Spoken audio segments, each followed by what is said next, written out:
Hello and welcome to Wrestleopinionated. This is not our weekly show all about the shows of AEW. This is one of our pay-per-view specials. This is our review Hooray! of Revolution 2021. How you guys both doing? Quick introductions. I am your host, Morg. These are your other hosts. This is... A warrior woman haircut, Matt Strange. More on that in a minute. And this is... Willing to defend you from sparklers, Muir. Thanks, bro. So how have you both worry, been guys. since yesterday? I've reshaved my mohawk, and I love it. But the problem is, when you don't have a mohawk in a mohawk, it can either sit in like a little Shingo back ponytail, or if you're really lazy and don't do anything, it just slides off to one side, which leaves you looking a bit like every stereotypical warrior woman since Female 2010. Female warrior protagonist. Yeah. So I might braid one side and do a Lagatha for a night or something, who knows? To be fair, when I'm building characters in computer games, all my female characters that I build always have that haircut. Break the paradigm, go full mohawk. Join me. So this might be the first time you've listened to our podcast. We know the pay-per-views sometimes is where we get more new listeners. So as which Hello. you would need to know that we have a tier list, which is how we do our reviews of the individual matches. Mr. Strange, do you want to do a quick rundown of how the tier list works? Yeah, man, I'm on it. Okay, tier list. You probably know it from some internet channels and stuff. Japanese computer games comes from the Japanese school system, would you believe?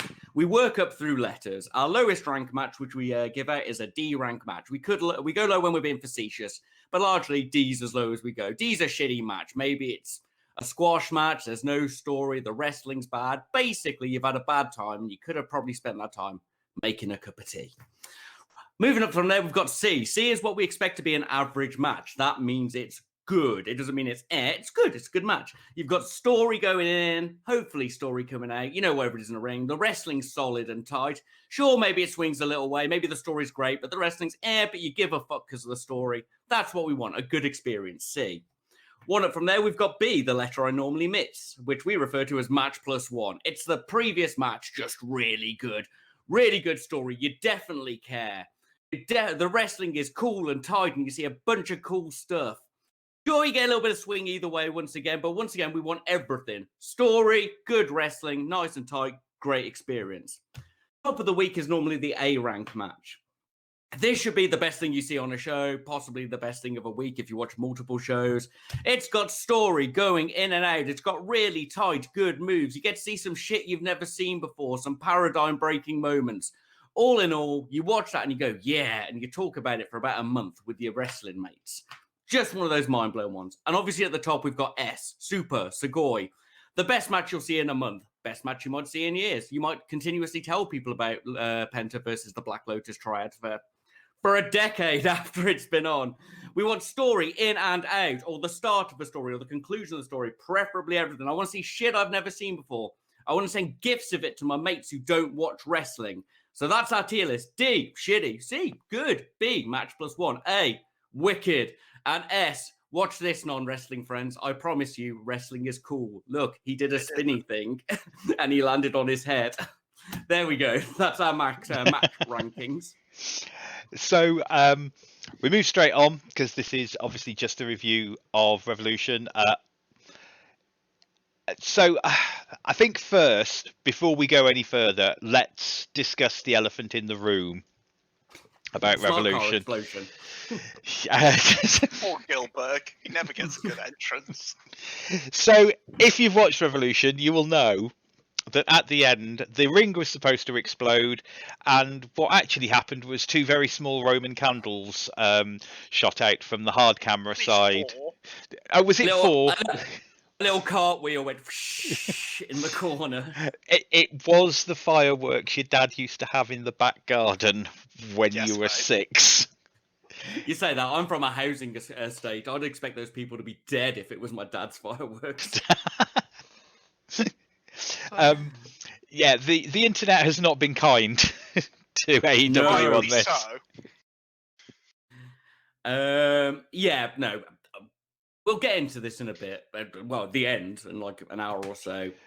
Well, Great moment, ruined by shitty, a technical error, probably. They should have... It was a technical error has been released that the pirate didn't go off. How edgy am I allowed to be on a mainstream one? Whatever. Be as edgy as always. We are always an explicit, uncensored, unedited podcast. I should have got the Pyro's guy who scared Cody's dog. I'm just saying. I mean, he knew how to scare a dog. It's not their fault that Cody stole all the fireworks for his entrance. I'll go into two things over this. The first one was immediately afterwards, and they should have kept the cameras on, or it should have been released by now. Mox sat up, was given a live mic, and said, Kenny Omega might be a tough son of a bitch, but he can't make an exploding ring for shit. Which is good, and would have really worked if Eddie wasn't still selling it like he was wasn't dead. Still exploded in the corner, yeah. If he comes out with the reason of, I was just really embarrassed and pretended I'm dead, I'll accept that. Yes, it was so embarrassing, I just lay there and didn't move. Just don't talk to me about it. Just refuses to acknowledge it. Be the best way of doing it. And my other favourite response, I often give... I'm renowned for saying any old WWE star gets one shot at AEW. I don't mind a bit of the shitlord wars between the promotions. Last night, something to do with Randy Orton and The Fiend, I'm not up to date with the story, a bunch of flames went off in the corners of all the ring posts, except for one, and they tweeted it today with, "Look at that explosion." And I was like, oh, lads, good work. It's been due a ribbing back. Yeah, I mean, this has been likened to Seth Rollins versus The Fiend, Hell in a Cell. That's a bit unfair. Yeah, that entire match was bad and ended badly. Yeah, this it was not good, unfortunately. But that's I would say that's the down point of, on the whole, a pretty strong pay-per-view. Shall we move into our review? Do you have anything else you want to say about the explosions? I could make Eddie in a fireworks match. Oh my god, my science volcano! Somebody just threw a cup of baking soda into a pint of vinegar. Nah, let's go. Yeah, let's carry on. Okay, so open up with the buy-in. Lots of promos, but the important thing about the buy-in was Brit Baker with a surprise entrant. We certainly marked. She comes out, says that Rebel is not cleared to wrestle, and therefore she has a surprise to join her. I was expecting it to be. I realised at the time it couldn't be Nyla Rose, because and I was wondering whether it was going to be Swole after the possible heel turn on Dark, but no.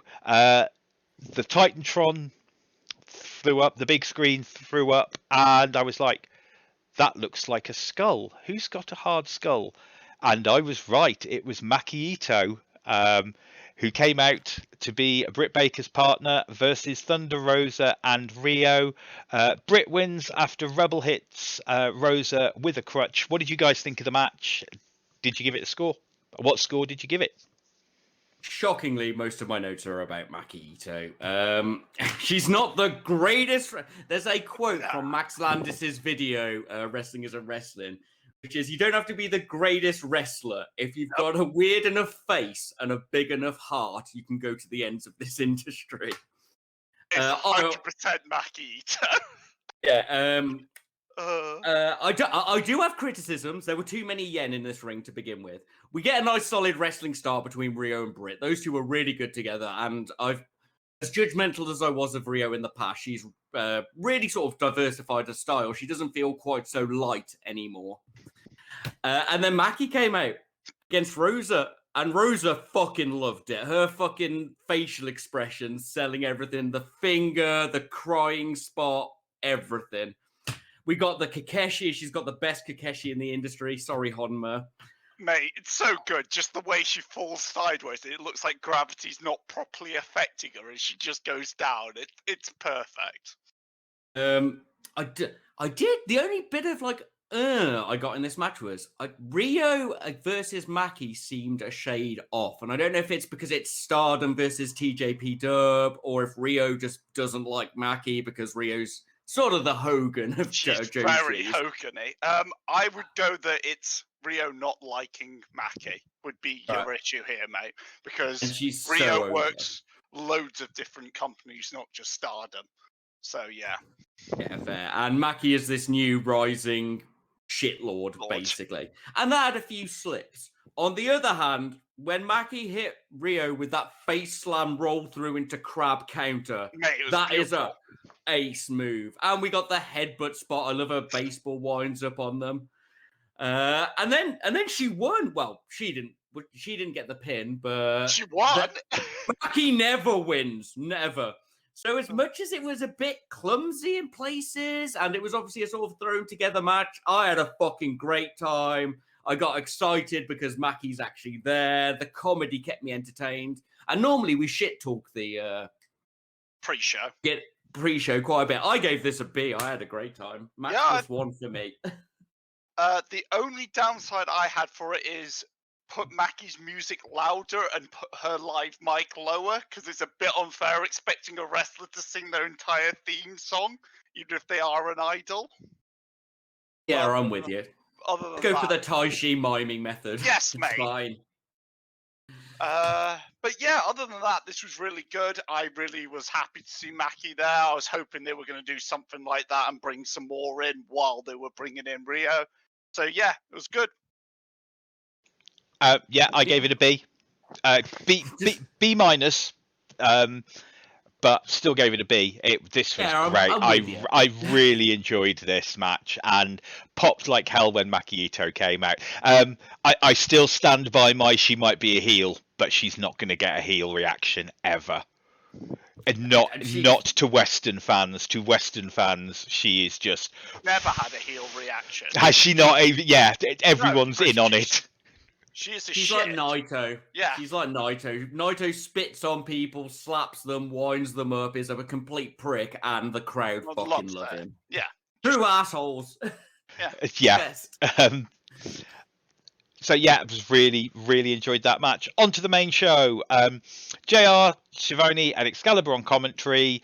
We opened with Jericho and MJF. With Wardlow versus the Young Bucks. Bucks win with the Meltzer driver.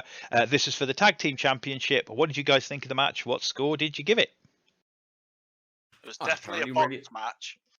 Definitely a Bucks match. I quite liked a lot of stuff in this. Like, I really like the fact they opened with those diving fucking double punches. You know, they were aggressive.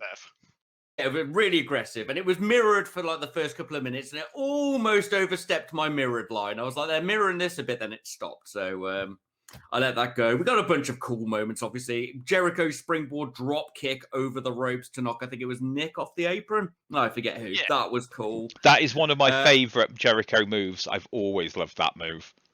Yeah, no, it's great. And seeing him do it to the outside, like a 90-degree angle, properly into the hard cam was great. Yeah. I really liked Matt's faked super kick into a DDT on MJF. They do so many super kicks. It's nice to see them fuck about with it. Yeah. We got a back rake, which always pops me from MJF. Big fan of the back rake, even though JR shit on it with that once. If I have a criticism, in fact, I'll have two criticisms, but we'll get to them. Bored of seeing Nick's same combo every time he came in the ring. I complained about this with Luchasaurus a while back. Comes in, punch one guy, punch the other guy, get the other one a headlock, run and do a DDT Bulldog there. He does it on every hot tag, and he's really good at it, and he's a really good wrestler. Mixed it up a bit. Mm-hmm. But we did get a full MJF rock cell from that, with him properly rolling onto his head. And if you can do a rock cell, then we're me. Do a rock cell. Jericho pulled off a really smooth counter on the Meltzer driver tombstone bit, like properly whoop over into the code breaker. Yeah, exactly. Breaker. Yeah, sorry. And then he did a lion tamer from it as well. Yeah. We had a lot of good shenanigans, a load of cool counters and backs and forwards. The super kicks on the lion salt were beautifully timed. And just a really, really good smooth. It's what we expect from the Bucks, and we know Jericho's able to work with anyone. But I hate the Meltzer driver. I fucking hate it so much. I Why hate can't it. they use more bang for your buck? It's such a good Yep. finisher. There's all more Doomsday devices, I'll tell you that. Yeah. That being said, we had story going in, we had story coming out, we had really good wrestling, a lot of cool high spots. I still gave it a B. It's a B match from me as well. It's, it's solid boxing and it's solid MJFing, but it wasn't anything to, break the paradigm or anything like that. B from me, straight flat B from me. Yeah. Yeah, it was match plus one. It was a good Bucks match, what I would expect. Don't think I have anything else to add. So moving on from that, we moved on to the Casino Tag Team Royale. Right. I haven't done the individual deletions, but I have done the teams.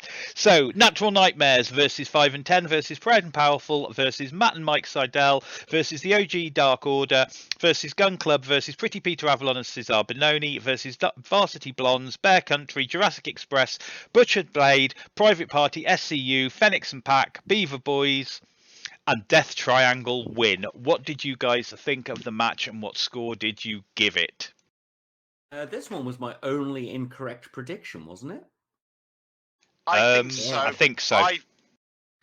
Boom. Right, okay. A lot of notes on this match, obviously. It's a fucking clusterfuck. It is. As we get a nice little start with the Nightmare People putting 15 over. And I can be very judgmental of Dustin because he did then stop putting them over as much. But we got a bunch of, especially once Proud and the Powerful came in, we got a bunch of really cool sequences between 15 Nightmare People and them. Grayson's just fucking phenomenal. We say this every time. That boy is just one of the best. And I think they deserve to be higher up because how great Grayson is. Ooh, they're all great, but the Dark Order teamwork especially works really well. Of course, we get the Guns, who were my vote. Their fucking banger of a theme tune coming in. And then just instantly going into Avalon. And Avalon, he's wonderful as well. We started getting a bit buried in people at this bit. And I was a bit like, there's a few people sitting down, bit clusterfucky. But then the Guns both hit consecutive Fameassers. And I will always pop for a Fameasser. Then the Guns were knocked out by QT. Dustin got mad at QT, and QT did a face turn and turned on Dustin. Lad. Go on, QT. Ready for his match with Fuego tonight. Then things move on. I can't talk about every team coming in. I've just got my higher spots. Bear Boulder holding Griff Garrison and Uno for a slam. Mate. Jesus. As much as this was cool, there was a lot of people hanging about. We did have a lot of entertainment, but as entertained as I am, every now and then I can't help but look at like a couple of people and kneeling down in the corner and go, they could have just been knocked out by now. Yes, they could have been. There was a lot of they should have just been knocked out a bit earlier in this match. Yeah. The Jungle Boy flipped Santana out of the ring in one of the coolest ways I've ever seen. Phoenix's jump, bounce, flip, takeout, roll, Phoenix thing on Christopher Daniels to take him out was wicked. Obviously, Death Triangle are in now. The backflip throw on Kip from Pac. The boys came in and they fucking cleared house, and it was wicked. We got a brilliant run between Silver, Pac, the dwarven as in fantasy dwarves, before I seem offensive. Beards, mining, gold, that sort of shit. Don't threaten the Dwarven King, Silver. You're not there yet. You're a Dwarven Prince. The fame. Phoenix and Jungle Boy was magical. That's my comment on that. Yes. And the Phoenix dive through the middle rope, over the barrier, through Jungle Boy. He wasn't over that barrier. He was onto it, mate. That was a painful drop. He didn't stop, though, did he? No, he fucking didn't. It had the correct winner in my mind. As much as I assumed we were going to build to a Guns win so the Bucks could have one of their matches where they put over a younger rising talent. Correct winner. This was fucking wicked. Even with the slow moments. I gave it a high B for raw entertainment. This was a clusterfuck. It was enjoyable enough, though. Like, there was bits where there was loads of people just laying around. I also laughed that nobody wanted to wrestle Dustin at one point. He kept trying to join in other people's fights, and nobody wanted to wrestle him. which just made me laugh. And Ted just kept coming over like pity wrestling him. Yeah, it was solid. I gave it a middle and ground B, but what it needed was consistent people being removed from that ring. And it just got to some bits where there was like 15 people in the ring, and it was like, come on, guys. You could have removed a few more of you. But yeah, it was solid enough, and I'm glad to see Pac and Phoenix go forward, because the flippiness of the Young Bucks versus them will be ridiculous. Can't have Flip Phoenix. No. Go on, Morg. So this was probably my match of the night. This got my highest grade of the night for me. It was I gave it a high B. It was really good. I really enjoyed this. I like a Royal Rumble, and they do a lot of these tag team battle royals, and I was concerned. It's like, oh, is this going to be the same as the last one? And the last one was good. Normally, I'm not a fan of a straight battle royal. I like a Royal Rumble, so I liked it with the teams coming down. It made a lot more sense. The countdown made it interesting because it actually was 90 minutes. It wasn't like the Royal Rumble where it's every 2 minutes. Well, that it's 2 minutes they feel like. could be. Yeah, it's when his storyline acceptable. So it was every minute and a half, I really enjoyed this match. I loved the QT bit, was interesting. Again, we've got a lot of nice stories coming out of this now. Butcher and the Blade and Bear Country, QT, the downfall of the Nightmare People, and then possibly Phoenix versus Jungle Boy in the future, please, Tony. Yeah. Please, can we have that? It will be really good. good. Everyone. We won't discuss the sparklers at the end again if you give us that. Yes. So moving on from that, we had the Paul White backstage interview. Any comments? He gets the scoops, except when he doesn't announce them. Skip on. Yeah. Scoop he got, so. I believe this was an announcement for an announcement of an announcement. You know how I feel about these. I hate them. I'm not ranking it. It's going off the scale. Yeah. Paul White's here. Eek. So then it was Ryo Mizunami versus Shida, the women's championship match. Shida wins with the corkscrew knee strike. I'll leave it there. We'll discuss what happens afterwards. What did you guys think of the match? What score did you give it? This is where I noticed it was the event of failed kip-ups. If I'm honest, people don't do well in kip-upping in this pay-per-view. And when Shida failed her kip-up, Ryo laughed at it. I loved it. I think we all know how much. If you've never listened to us before, I fucking love Ryo Mizunami. I think she's great. Girl Carter, Flair, hybrid, wicked, more of her. They had a lot of fun in this match. You could see from the fact they were both fucking smiling and laughing throughout it.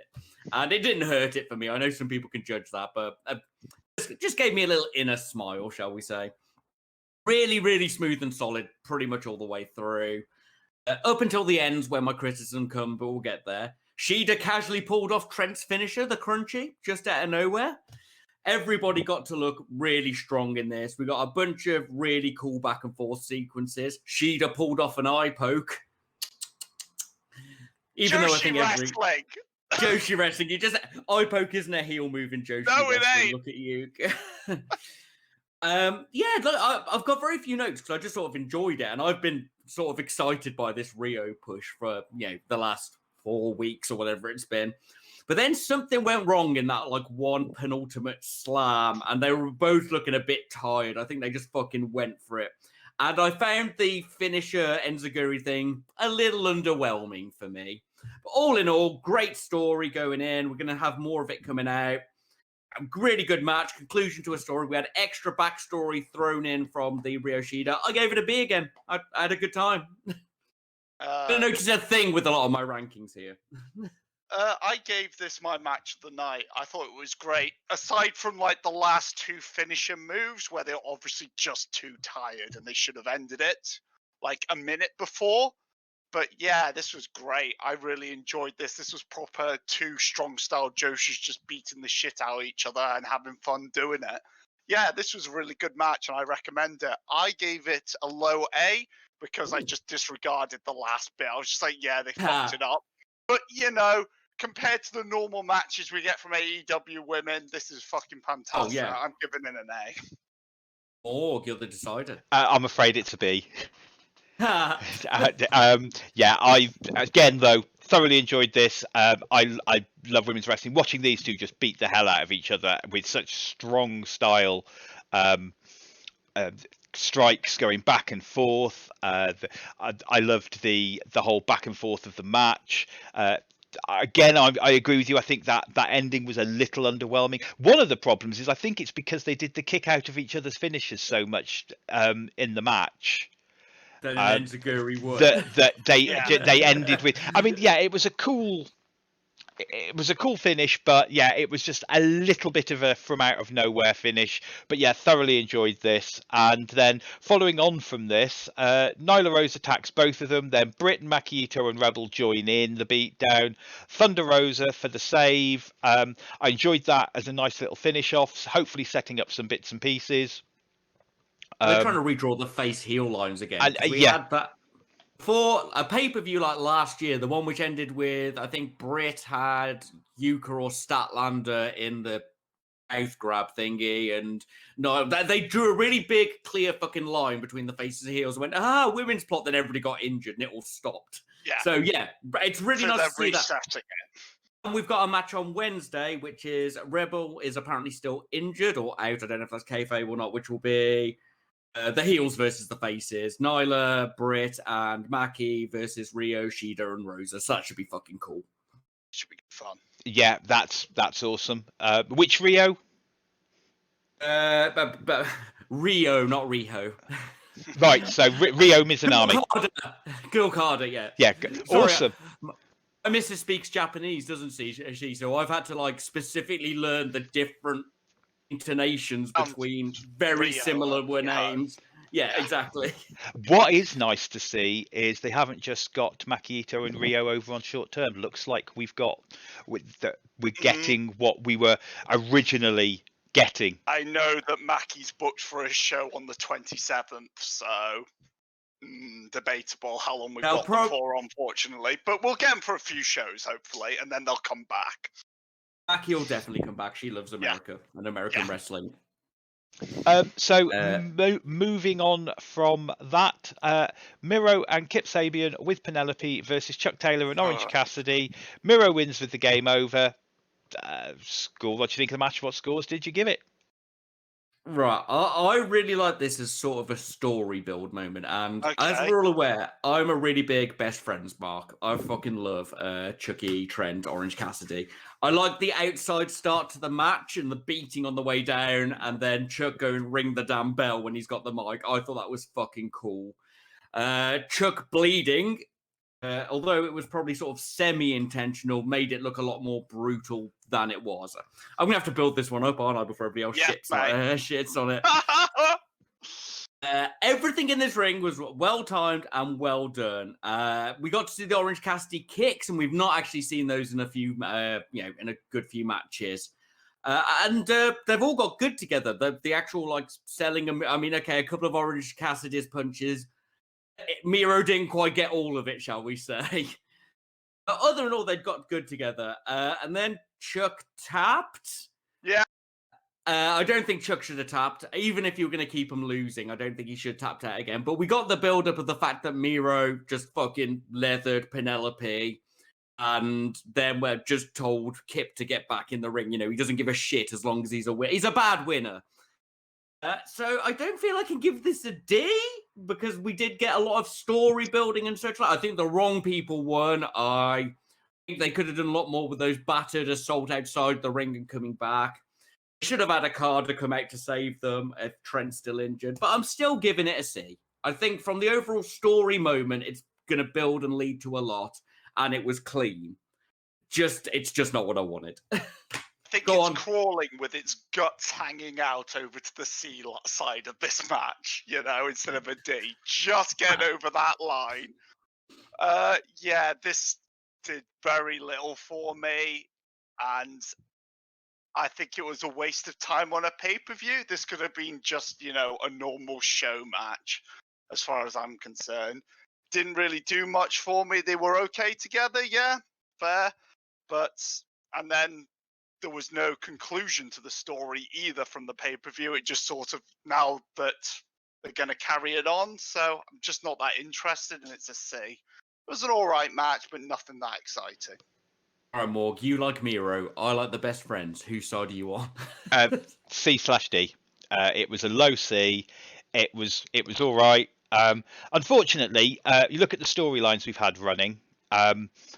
We've had the storyline that has gone on forever. More on that in a moment. This storyline is going on, and the problem with this storyline is it feels it is building up to Trent's return, and we know Trent's not back for ages. Not back for a decade. So yeah. This is my worry. And if you remember the Peter Avalon, Brandon Cutler storyline, that was the best storyline we had going on. We've got correct. We've got the Hangman storyline, which has been the best long-term booking I think I have ever seen. This is a dark story, and I don't mean dark as in this dark themes. No, it's a dark story, as in it should be on Dark or a lower show. It should have finished on Dynamite. Yes. I completely agree with you. I don't think this was a pay-per-view quality match, and we're not seeing out of Miro the things that everybody loved from Rusev. Just to be honest, I don't know what those are, so I'm still waiting. Yeah, he did look like a beast. That's the problem, and it wasn't Rusev being a beast that got him over. That got him to where everyone was like, "We love Rusev." Sorry, we all love Russo, don't we? Russo. It was the bits when they wanted him to turn face, when he was being a dorky heel. So yeah. Low C. Anyway, moving on. Jericho MJF backstage interview. Very quick. I don't have anything to say about it. Do you guys? Story build, MJF taking over. Yeah. Obvious betrayal. Yeah. Yes. Actually, yes. Go on. Our review of the week yesterday, I did say I'm getting a little bit bored of Inner Circle spend 15 minutes with a podium in the middle of the ring. So, but it could be really good, and the MJF manipulation stuff, as a fan of social engineering and stuff, has been really cool to watch. So I'm not going to overly judge it, but yeah, let's see what happens tomorrow. Yes, I had actually not made comment about it. Need to remember it was MJF's little bit of, yes, I think we do need to talk about changes in the Inner Circle. And exactly. So moving on from that, we had Matt Hardy versus Hangman in the big money match. Hangman wins with the buckshot lariat. Thoughts on the match and scores? I've got very little written on this. I do have the original Hangman comment from his promo, though, of money grabbing Carney son of a bitch asshole, which made me laugh. Yes, this match had our first successful kip up. That was nice. Bless Hangman. Bless Hangman. Yeah, no, this was all right, but we had limb work. We had our first successful kip up. The steps on hands moment from Matt Hardy was really cool, and Hangman is the best actor in AEW. He could be a real actor, and his hand selling was great. Solid, but it didn't feel special at all. I'm sorry, Matt Hardy. I tend to say this by a few of your matches. Obviously, the Dark Order moment was great. And that's pretty much it. Lovely end, great story, but the match was only okay. Gave it a B through story work because I'm really enjoying the story. Yeah. But I can't say the match blew my mind, if I'm honest. Especially not for apparently like $1 million. Well, we'll see more about that later. This storyline has been great. Don't get me wrong here, and I love this storyline, and they need to keep building it. But this match was not pay-per-view quality again. I think this was a solid low B, and I'm just glad that it's carrying on. I'm glad that they're keeping the story moving forward. But yeah, I've got not much to say about this. I did not enjoy this match very much, and I like the Hangman a lot. So Morg. It was a high C for me. It was just we're all a on C. sort of the same page, aren't we? We all know what we're doing. Yeah. For me, the wrong person won. I think the better storyline was Matt winning. Matt winning and more. I can't see Hangman lose again. I am bored of watching Hangman be sad and lose. In a way, they booked themselves into a corner here because Hangman is on a winning streak, and I think that winning streak has to keep going on until he kicks out of the one-winged angel. You can't. And Yeah. and unfortunately, but I think the correct storyline was for Matt to win, Hangman to be knocked down, but he's got that buffer of the Dark Order boys around him, so he doesn't drop. Now it does look like they've kind of fixed that with BTE. More on that next week. So they might have actually saved themselves by Dark Order silly shenanigans. But yeah, it was high C for it. Like I said, Matt just needs to go out there and do Matt Hardy greatest hits. I'm also wondering whether this is the fact Matt Hardy's got a new character in mind, and this has all just been a build up to a new variation on Broken Matt that isn't Broken Matt. I'm sorry, I just don't need to see Matt Hardy anymore in the ring. I just don't. I'm getting bored of him. I'm happy for him to be a character. I enjoy Matt Hardy, but get him out the ring. Like I say, it's just Matt Hardy greatest hits. So we move on from that to Cody versus Penta versus Scorpio Sky versus Matt Caster versus Lance Archer with the mystery guest Ethan Page is the surprise entrant to the match. This is the face of the Revolution ladder match. Scorpio Sky wins. What did you guys think of the match? What did you think of the surprise entrant, and what score did you give it? Right, I'll cover the Ethan Page thing first, as I was. I think I'm probably the only person who is aware of Ethan Page more than possibly. Yeah. I'm the random indie guy. And I thought it was Ethan Carter. So did Ruth. Somebody in the house said, "Oh, it's EC3," and then Ruth was like, "Who's EC3?" And I was like, "Who EC3? Who EC3?" And after a while, I was like shouting, and then I was like, "It's not even him. It's Ethan Page, Karate Man. Should have been Karate Man." As much as that may seem underwhelming to people, and he does look a bit generic wrestler, he's got a great presence, and he was one of the best wrestlers in this match for actual like raw moments. Yeah. This match was a clumsy and awkward match. Had a lot of good spots. I'm going to give props to Lance coming out decking Brandos again. I love that. I love the Suzuki gun nod from him. Straight into a clusterfuck start. Yeah, Ethan Page was the most over with me in this match. We had a few cool moments. Scorpio, the fucking being thrown by Lance a bunch of times.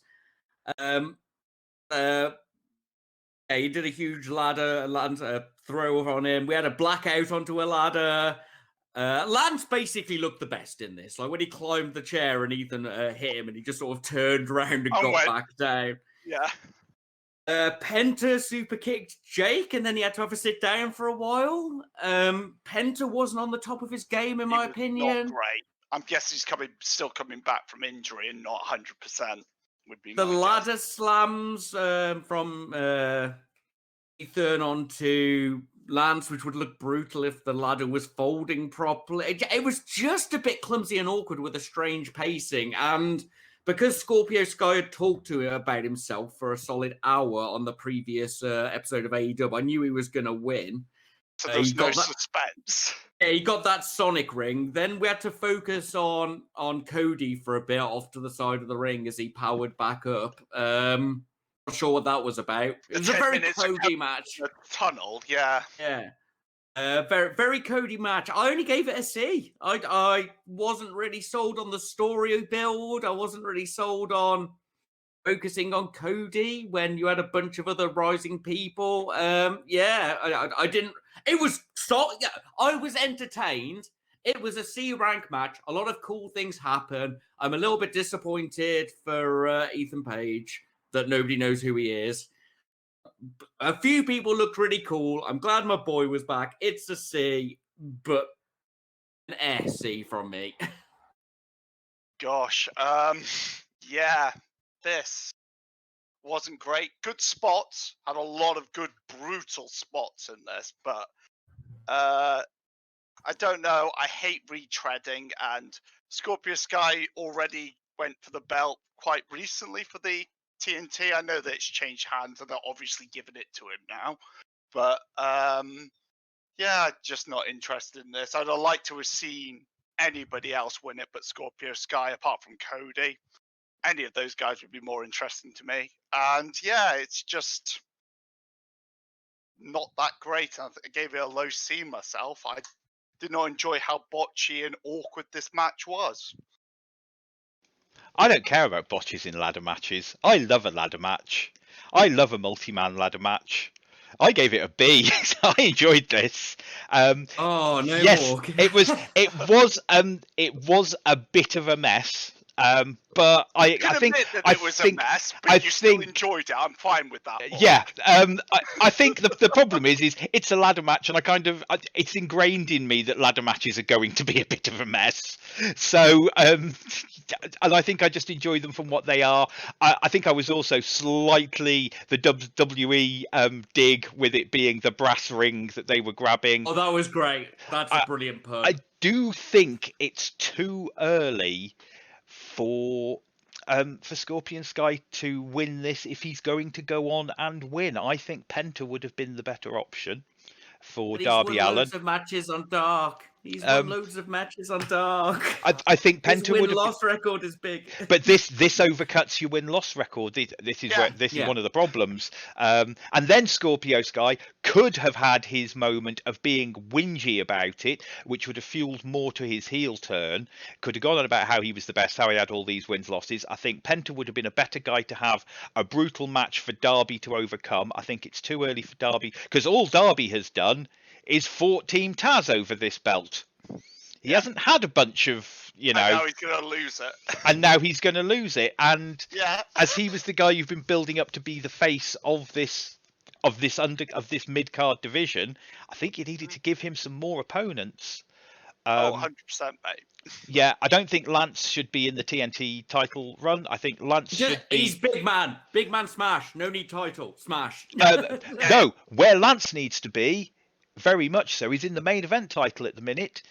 And stop fucking about with it. You've been doing a face turn with him. He's the perfect person for Kenny to go, I don't care, I can face anyone, I'm not... Everybody dies hits. Kenny does the Vince McMahon gulp. You watch Don Callis shit himself. And then we have Gallows versus Lance for a bit. Sorry, Lance's next feud is with Jade Cargill, because Jade Cargill's feud was with Cody solely because he said he was the Giant Slayer, and because she doesn't understand metaphor, she got a giant. So she's going to hear Lance say everybody dies, and she's going to go, well, me and Shaq aren't dead. What do you mean? And that's his next feud. So, yeah, I still enjoyed the match. I'm a bit underwhelmed with who won. And I don't think it was right to do that yet. And I think that I'm almost talking myself down to saying this was a C. I've already written a C down, Morg. Yeah, right. but I think I'm coming online with you guys, but for different reasons. I'm sorry. It's just like I feel like they're badly booking the TNT title as soon as it's gone off Cody. They gave it a strong start, and now it's just sort of floundering because of that fucking Taz story. Taking up all the time. Hopefully that's dead. Moving on from there then. So we had the surprise signing. Lights go out, countdown. It was a surprise to the internet that doesn't read 4chan. This has created masses of amount of hype on the general internet, YouTube, etc., which is where I go get a lot of my wrestling news through that. This has created lots of hype, been very and then it was Christian Cage. A lot of people have said this is underwhelming for the amount of hype that was built up. He's a good wrestler, but I get it. I assume, like me, Morg, you watched during the height of TNA. I watched during the height of Edge and Christian. So yeah, but that was long ago. Nobody under the age of like how old am I? 37. Nobody under the age of 30 remembers those periods. He's just Edge's mate who occasionally comes back for a little arc with him, and they're happy to see each other. That's the problem. Christian is a really good wrestler who is Hall of Fame worthy, who is a great talent, who is great on the mic. But he also deserves to have a blue dot put in front of his face, apparently. Well, the other problem is you had Captain Charisma Yeah, Not say anything. not say anything. genius. If this was Big Show's scoop that nobody else gets to say, why did Christian do it himself? Yeah, why did Big Show come out? Oh, I've got a scoop. What is it, Big Show? I'm sorry. Oh, you're... I'm sorry. I'm gonna fucking say it, and you can all get in the fucking bin. But this level of fucking hype, there was one fucking name for that level of hype. And it's Mackie Stone Cold Steve Austin. That was Lance one of the people. Chatterall. That, with the amount of people that were throwing up middle fingers to everybody, do you know what? I actually said to the Raptor, is Austin there signing? Mate, I'd have fucking lost my shit. He's my favourite Would've wrestler of all time. Yes, you would. Sorry. Yeah, that would be amazing. Yeah, you would. John Cena, and I know. Obviously, And Catamaran. I'm heading down one route. Even Brock Lesnar, the obvious one for the amount With of hype Punk. they've put Yeah. is Punk. But you don't bring Punk, and you've actually got a crowd, so it's worth it because the internet would have melted down.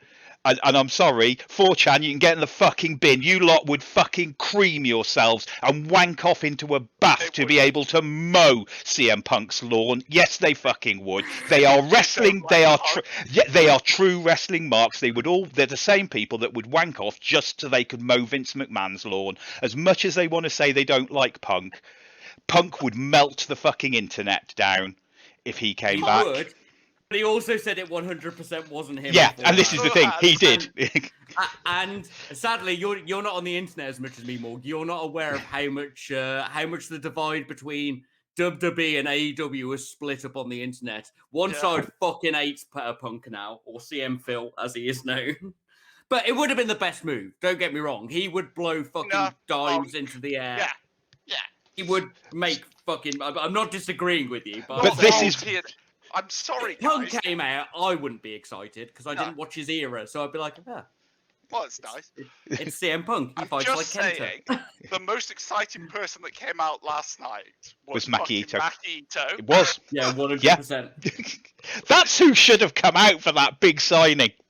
She's not Oh, a that Hall would've of been wicked. Famer as much as I But like that Maki wouldn't in the have. Hall of Do you Fame know yet. what? I don't think that bit would have mattered. I think the internet would have been like, "Oh, fair play, you got us, but we like your style." Yeah, no. Yeah, It would have exactly. gone over better than Christian, I think. And- all jokes aside. And I think the problem really with Christian good. is you mentioned the TNA run. This is just like the TNA run where TNA went through the phase of we sign an ex-WWE guy and we put them in the main event and we prove why they weren't the main event in WWE. I mean, AEW is It's sliding TNA from too. being... It's TNA too. It is TNA Um, now, boys. I'm sorry. So, once again, I often think of people in different promotions from where they made their career. Yeah. And I think of Christian as a TNA guy. Which 100%. could arguably be worse than being thought of as a WWE guy. But here we are. Yeah. Lots of... The things I defended are slipping back. Beeg is a WWE guy, and he's originally a WCW guy, but he's a WWE guy. That's where he was made, you know. Yeah. That's how I think about wrestlers. So, what score do we give the I give it a blue surprise? dot over a face. I'm going to ask for my favourite Morg soundbite. Yeah, no, that's the best one. It's all right. Yeah. Here we are. Yeah. That's all right. Yeah, it was a C. Christian, he's good. Yeah. hopefully they'll put him in the right position like they have with Matt Hardy, and he will be fucking phenomenal, and we'll be singing his praises next year. Oh, I hope so, mate. I hope Yeah. so. Let's hope they do. So Taz joins commentary. It is time for Sting and Darby Allin versus Cage and Starks in a street fight. 12,000 years in the making. It was a cinematic match. Sting wins with the Scorpion Death Drop. What did you guys think, and what score did you give it? I'm going to start with my biggest criticism of The this. biggest criticism is the obvious one, yeah. Why do you have real-time commentary when the fight isn't in Awful. real time? Awful. Oh, they're going to get to the car and drive. Oh, they're there. Yeah, that's how cars work. Apparently, live, they couldn't hear the commentary. There was a guy who was watching it, and he said it was really cool without commentary. Yeah, I'd imagine so. And I kind of had to not listen to it because the commentary sort of ruined it because they had cinematic pacing. You know, you can't describe what's happening in a film like it's happening in real time. If I was to watch my favorite film, Big Trouble in Little China, I can't describe the point of them getting into the car and then pulling up at the traffic lights at the end like it's, you know, a speed. Pissed me off. Anyway, it's really good. It was a really good, fun little World of Darkness fight. It was a World of Darkness fight. It was. There were minions. I like Yep. Sting and Darby sharing face paint. A bunch of great moments. Cage looked like a fucking Terminator. Oh, mate, Cage looked fucking immense. When he threw him through the door, when he carried him up the stairs in the vertical suplex. I really like the oil drum throw. The tire throw, when Cage just hurled a tire at one of Sting's minions and he just flew off. Died. I was like, he's dead. Lucha Underground, mate. Yeah. Opening, the actual getting in the ring stuff with Ricky was really cool at the beginning and the end, which, you know, nice. Ricky and Sting obviously did a lot of work, though you can see Sting's stuntman in a couple of clips. Yeah. The climb up the wall coffin, the pillar coffin drop, I really like. That was really nice. Fucking hurl out the window, immense. The baseball throw. It's terrible. Please no. I only have 2 more criticisms, realistically. Can I just, while it's in my head, can I just state, yes, the baseball bat throw was shit, but in a there it is. You cut me off. in a cinematic match, it was awesome. No, because they could have done it better. Okay, fair. As they fought up to that window, that bat should have just been used in the fight up in that arena when Darby was getting bodied by other people. The throwback, especially after Starks has just like tricked Sting. I don't know. It just threw me, and it was a bit too Marvelly. Yeah, bit too marvelly for me. Yeah. Also, the fact that Darby's huge coffin drop through the floor looked like an elbow drop to me, but it was a wicked moment. I can't stand it. Yeah. This was really good, but I don't feel it was great. I've only written down a high B. It's arguably an A, but that could be because I'm sick of the story. Really good. Commentary killed it. What do you boys think before I rank it? I'm undecided. Great fun watching this, because this was just a shitty fight. Not like a shitty fight in like a B movie, this was. And it was great. I loved Cage in this. He looked fucking great. He just looked like a fucking monster from a horror film walking through that scene. It was good. It was solid. It had a few silly bits, but knowing AEW's audience, it plays well to that. So, yeah, I think it's a solid high B, maybe A. I'm just glad. That's where I am. I'm just glad the story's over. That's the main thing. I'm just happy that it's over and we don't have to see this again. What about you, Morg? You're a representative goth and crow fan. Cinematically, and specifically, so the commentary pushed it down for me. That is the thing that hurt it.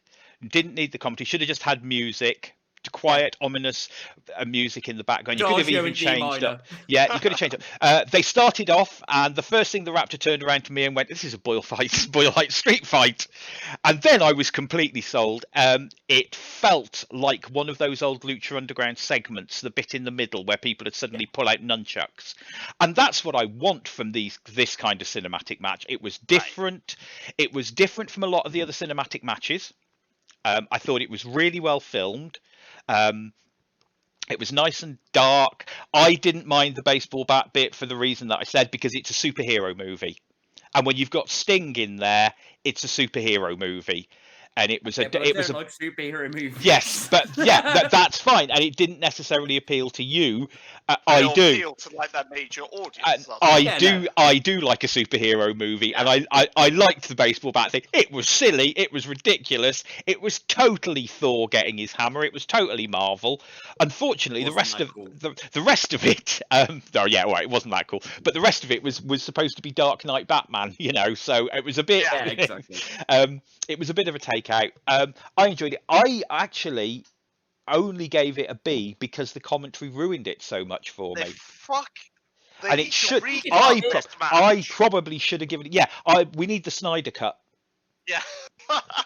We need the Snyder cut. Can we get a good director instead?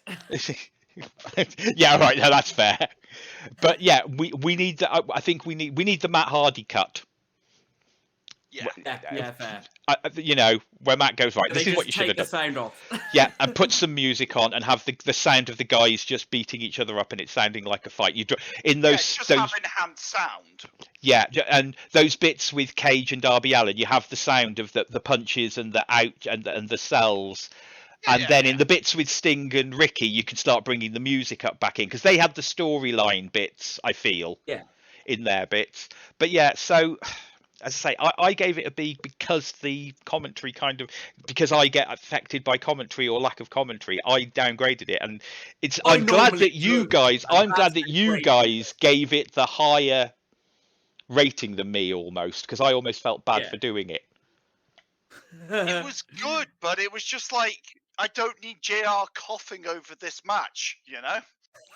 Yeah, and Taz, and I'd watch a series of that. I'd watch a television series set like that. Like the fact that all of Team Taz were like in SWAT gear and stuff. Fucking cool. And Hook's in great shape. Yes. Doesn't he look like a fucking martial arts fighter from like Bloodsport or something? Yeah. I'm excited for that. What I'm happy for, but I don't need some aging commentators that can't keep up with this film trying to commentate over and also, they're not with you. If they just had Excalibur and maybe Taz, might have got away with it. I don't think Shivani and JR get it. They don't get it. And Taz should have been in it. You can't real-time a cinematic. Yeah. Taz should be like a penguin-style character, just standing in the background like, "Go get 'em, boys," and stuff like that. Yeah. You know? Yeah, exactly. Yeah, even more. But anyway, so I think overall we're giving it a B, or are you guys gonna? Yeah, high B. It was good enough. Like it would have been top tier Lucha Underground. Do you know what? It gets a high B from me for one reason. It's the end of this fucking storyline. Yay! S-rank! Right, anyway. So, moving on. Don Callis joins the commentary team. Mox versus Omega, the AEW Championship barbed wire exploding death match. Kenny wins with the one-winged angel. For the match, literally up to Kenny winning with the one-winged angel. Can I have one comment before that? Yeah, go on. I really liked Kenny's shirt that he had made for this. I thought isn't it really cool? I want that shirt. I wanted that shirt until the end as well, mate. But yes, let's carry on. So yeah, up until what did you think of the match? What score did you give it? I do have a comment halfway through, which will make me laugh. I quite enjoyed the fact we opened with Mox and the fact he couldn't open his hip flask in his dedication to Anita. He had to turn his back to the camera. That made me laugh. Cursed match, mate. Cursed match. Original music, Kenny. A lot of, but this died solid, and there was a lot of really good avoidance work. We didn't get any of the mini explosions for quite some time, and I appreciate that. Don't go straight to your punchline. You know what I mean? Yes. Kenny used pocket sand. A little shout out to Boomhauer. That made me laugh. It's Dale, but yes, that's amazing. Hey, pocket sand as a deluge. Oh yes. Yeah, Boomhauer's the one who can't speak. I've not watched King of the Hill in like 20 years. I know. And then we got the bin slam, which either gave Mox chance to blade or actually fucking cut him open. It was a bit hard, a bit hard to tell on that one. And we actually started getting the rope stuff that was really cool about the barbed wire explosions, which was really cool. I like the fact they got water for their eyes to really sell it. Because it's just a. If you watched it without selling, it would just be off a rope. So, yeah, good. We had a lot of Mox's great selling. As much as I can shit on him, he did a bunch of panicked stumbling around and such like as it went on. I really liked when he first got Kenny into the ropes, then bounced him back and then did it again. That was wicked. I like how he broke a pin, broke a one-winged angel pin by taking the shock from the ropes. That's really good to protect your finisher and keep the match going. Really just awesome. And it's costing you to break up the pin as well. Yeah, exactly. Just really good planning for an explosion match. And he got an exploding bat. He didn't quite get a Tam or a Maki or a Kagetsu grade exploding bat with the cable coming out of it. But still, I appreciate the exploding bat. The one-winged angel through the chair for that finish was fucking cool. Yes. Then I've got these little comments because they commented that the timer was coming up and the music was playing. And they handcuffed him and they left and sort of thing. And I was like, oh, is the match going to end without an explosion? Have they won? And then the commentary were like, oh, the ring will definitely explode no matter what happens. Don't worry, kids. When that timer runs out, there'll be a big explosion. And I was like, it's dragging a bit as they're handcuffing them. And I can't wait for this ring to explode. These are in my notes as it was happening. We got the Kingston Redemption arc, Butcher and the Blade, fucking getting him in, is diving over it. I'm fucking there. That is really cool. The conclusion of this Eddie self-hatred arc and most redemption of him saving his mate. And that is where the match ended. We have already discussed it. That is where the match ended. We are ending on a high note. And I think for the combined story, the moments, the Butcher and the Blade, a lot of really inventive things, I'd give it an A. I don't think it quite crossed the S with the actual overall quality and mass of it. The story work at the very end would have taken it to an S had the match of, I don't know, just blown me a little bit more. Yeah. Not putting the match down, still very good. A-ranked shit we're talking here. Yeah, that's where it would have drawn for me. Probably an A. I'm just story building this, taking Mox out, presumably, so he can go be with his missus. Good stuff. So, Muir, your thoughts and scores? Not a huge fan of death matches and hardcore stuff. I had to rewatch this because I was falling asleep by the time this had come on, so I rewatched it the other day.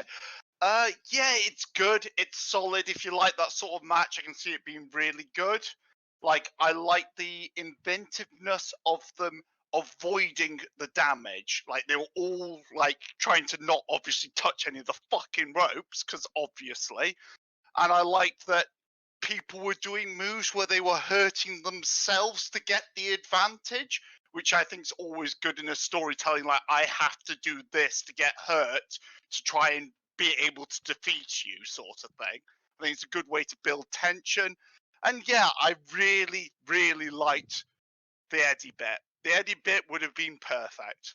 But yeah, anyway, I think it's a low A for me, but it's not. I'm not the audience for these. I am hardcore, man. Yeah, I love this shit. This is my, Yeah, this is your forte. So yeah, it was good. It was very good up till.